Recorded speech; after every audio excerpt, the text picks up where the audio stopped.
Hi, my name is Emma. Hi, my name is Zoe. Hi, my name is Everlise, and welcome to the Dope Student Podcast. So who are we here with today, and what is your profession? So I am State Representative Amon Brown, and I am a Pennsylvania lawmaker. I represent the lion's share of West Philadelphia and Logan Square, which is like Ben Franklin Parkway. Okay, so today we'll be asking you some questions about your career. How did you get started in politics? Wow, real question. So, born and raised in West Philadelphia, I was always heavily involved in my community and serving the community. Started at a young age, just going to the store for the senior citizens in my community where I grew up around 56th and Market. And then it turned into like a natural public servant business for me. You know, it's something that I love to do, serving my community and helping young people like I was, giving them access to things that I needed. So through a lot of my work, I'm big on making sure my communities and my zip codes have access to fresh produce and food. I like to help people today. You know, we need help now, right? A lot of my colleagues and I, we do a lot of great work in trying to change lives in 10, 20, 30 years from now, but we need help today, you know? So where I grew up, the Salvation Army, after-school programs and summer camps, it helped us in that moment, and it helped us get by, and that's what we needed. We needed drastic change in West Philadelphia and in Philadelphia, and I saw the need, and I saw the void, and the community felt as though I can fill it with my background, with a rough upbringing and some crazy experiences, who made me who I am today. And which legislative district do you serve? The 10th. It used to be the 190th, but now it's the 10th legislative district. Redistricting happened. Can you mention some of your highlights of your political career? Oh, yeah. Okay. I would say the work that I'm doing, working with law enforcement, and like I said, opening food banks all throughout West Philadelphia. And I'm talking about like food banks that are unmatched. We got, it's like a whole supermarket every single time we set up shop, multiple days a week. We're serving thousands of families a month. And I did something with the gun shows. I stopped gun shows from selling the ghost guns. That was something that we definitely needed in the Philadelphia and the surrounding counties. Firearms are too accessible, and our young people are dying at alarming rates, and I have a serious problem with that. So my work in public safety is something that I take pride in. Prior to your political career, what entrepreneurial ventures did you engage in? So I was a general contractor. A lot of folks don't know that. So I had my GC license, and I did some house flipping and renovating and stuff like that. So I'm real comfortable in this space, and I would love to show you my skills when we get a moment. But so I was a self-made entrepreneur. No one gave me the blueprint of how to become a business owner. It was all trial and error. But those failures and those errors put me in a good position to be able to fix the system that wasn't right for me. So I can remove the landmines so young people like you can be thriving adults. And for those who want to be entrepreneurs or carpenters or contractors, it's up to me to clear that way for you so you don't have to go through what I went through. And that's what I'm about. What has been your passion and focus in youth outreach and engagement? Just telling my story. Being a young black male from West Philadelphia, like I said, rough upbringing, experience food insecurities, in and out of shelters, homeless, mother addicted to drugs, father incarcerated. I was shot at the age of 14. So going through all of that and then standing here and talking to young people who might have a similar situation that I had, showing them that no matter what you've been through, you can make it, and don't give up. There were a lot of naysayers, like, oh no, you're going to be just like so-and-so. I'm like, I'm not going to be like him. God had a better plan for me. This is my calling. People call me crazy for running for office. They like, but you're doing so well. Your businesses are thriving. I've never been this happy. And being in this space here is just, this is humbling and life-changing for me. So thank you. Where were you born and raised, and what high school did you graduate from?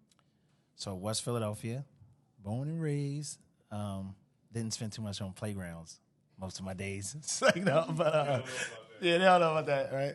So, so West Philadelphia, where those 56 and Market, those streets made me who I am. But I graduated from Overbrook High School, just like Will Smith. I went to Hamilton Elementary and Sarah when it was a middle school. It's now high school. Which college did you attend, and what was your area of study? So I went to community college, and early childhood education was my major. How can we promote the trades in other middle schools across the city of Philadelphia? So one way we can do it is highlighting. That's a compressor. Job site, man. No, listen, no, seriously. And we got to wake people up just like that did. We got to wake up our community leaders, our elected officials, our school board, our superintendent. They should be here. They should be involved and engaged in looking at what's going on. When they talk about gun violence prevention, this is it, right? Dumping hundreds of millions of dollars into something that isn't preventing any gun violence. We need to stop and really take a step back and look at programs like this. I walked in, I got lost, and I ended up where the bricks are in the center blocks. And I'm like, oh, this is a real construction site. I literally thought, I had no idea it was connected to this. Until my guy over here, he told me that, no, you guys did that. This is how we invest in our youth, giving them a skill. And the skill that I learned, that I was like basically self-taught, painting and putting in steps and framing and all of that, it kept me out of the streets. So when the guys I grew up with, they wanted to go sell drugs, I said, no, I'm gonna go put some flyers on some doors and say, hey, I'm painting rooms for $65. In the same amount of time that it took me to paint that room, it would have took my homies about a day and a half, 2 days to do whatever they were doing to make to get that 30 off of that pack, So, and that's the route that I took. I took to use my hands. And one day, this guy who he burnt me, he didn't pay me. I did this work, and he wanted to short me, and then he was like, "But you'll never go broke. I'm teaching you something," and I'm thankful for him. He taught me how to lay carpet and other skills. So I owe him a lot. He don't owe me anything. So he's paid in full. His name was Big Joe. What advice do you have for a middle school student looking to get into politics? Stay focused. And don't forget where you came from. And be kind, because you never know what someone is going through. I tell my staff all the time, we are community servants. So when people come to us, they come to us to get their problem solved. So whatever you're going through at home in your personal life, we got to check it at the door because we work for the people. So my advice to middle school students who want to get involved, just be you. Don't let nobody tell you that, oh, you have to do it this way. No. You do it your way. You make it comfortable for you. I was told when I first ran, oh, you ain't ready, you too young. You're not politically connected. And got right in there, with the power of the people. It didn't take millions of dollars or hundreds of thousands of dollars. We got in with the power of the people. And it was my community service, running to the store for Miss Jones, getting her Frank's 99-cent soda and her 2 packs of chocolate chip cookies for $1 and her giving me $0.25. That's what got me elected. Miss Jones remembering, oh, that's Little Amin. He used to be running up and down these streets. So each and every one of you are unique. And you are the future. And we need each and every one of you, everything you bring to the table. If everyone was the same, then this world would be trash.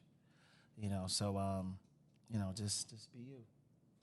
And stay focused. Don't let nobody knock you off your square. Apart from your political work, what are some of the things you enjoy and engage in your personal life? Oh, I'm going to surprise you with this one. I listen to country music. I like country music and watching line dancing. What'd you say? Yeah, exactly. Whatever makes you happy. So I started, and it's a funny story. So I started listening to country music when I was doing some work on a house in Virginia, and the owner was listening to some music, and I was listening to my little Bluetooth speaker. I was playing 50 Cent. In the mood that it had me in, I'm painting, I'm aggressive, breaking a roller. I'm like, oh, what's going on? So I turned it off, and I just started listening to what he had in the background, and I asked him what channel he had on, and the music just had me in a different mental space. I got more done. It made me think. The country music tells stories. And then I started thinking about how a lot of their stories was relatable to where I'm from. And so that's what got me in love with country music. I was contracting and listening to country music. That's funny, right? Are there any social media platforms that we could reach you on? Yes. So my official page, which is Rep Amin Brown on Twitter and Instagram and all of them. And then also Amen for Philly. So it's AMENPHILLYFOR Philly. Okay, thank you for watching another episode on the Dope Student Podcast. Bye.